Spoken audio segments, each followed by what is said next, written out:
دغه موزیم ته هر ورځ کم شمېر سیلانیان د تاریخي اثارو د لیدلو لپاره ورځي او غواړي لا تیر تاریخ ځانونه اګاه کړي. وړاندې دغه موزیم لپاره د یوې ځانګړې ودانۍ هم ویل شوی وو، خو تر اوسه یې چارې نه دي پیل شوي. په دې اړه د اطلاعات او کلتور رئیس داسې وایي: د خوست ملي موزیم وداني سږ کال په پلان کې نیول شوې ده.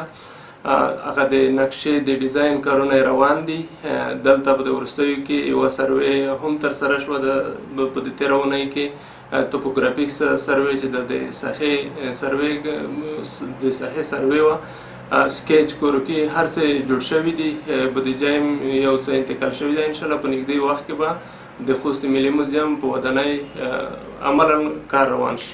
د موزیم مسؤل حبیب محمد مندوزی وایي خوست کې زیات ځایونه شته چې تاریخي اثار پکې پیدا کیږي، خو د بودیجې د نشتوالي له امله ترې پاتې دي.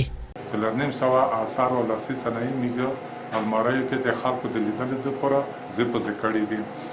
میک موزیم ډېر بوغنی و مګر بعضې ځینې چې میک کشف کړي دي میک رسمي راپورونه مرکز ته لګلي دي، تر اوسه پورې اجراات نه دي پوه شوي چې بودیجه نشته چې هغه بودیجې په اساس بیا معطل شوي دي.